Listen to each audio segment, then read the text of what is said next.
So, nandito na tayo sa Discord ng Anarchy. So, pindutin na natin tong verify here as you can see. So, ang gagawin natin is type natin is create create act. Lalagyan natin is Pandesal TV. Oh shit. Okay.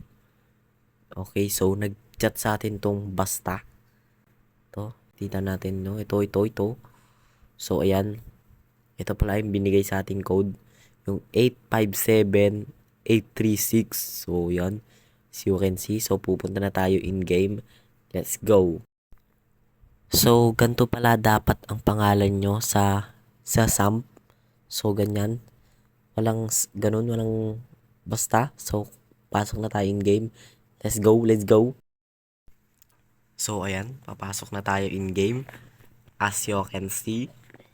Okay. So, hintayin lang natin. Ooh!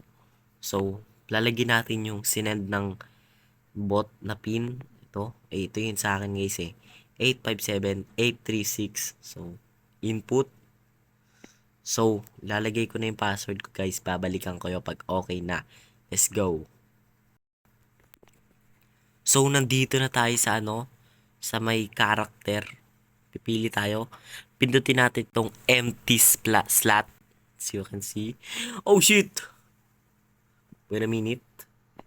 Ano ko na lang yan. Didelete natin. Pedro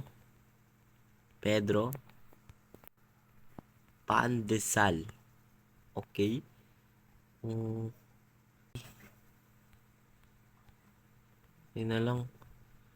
So, ayan. So, tagaan na tayo guys eh. Luzon. Okay. So, height natin is 163. Ooh. So, ang weight 45 na lang. Man, ba't ba yun? So, So, as you can see, na-verify na tayo. So, click natin yung N, tapos inventory, tapos backpack, tapos use. What a crazy! Napakaangas sa mga features dito guys. See? Napakaangas. Tingnan natin yung phone guys. Napakaangas. So, dito pala nagtatapos ang ating video. Maraming salamat sa panonood at see you guys sa panibagong video. Paalam!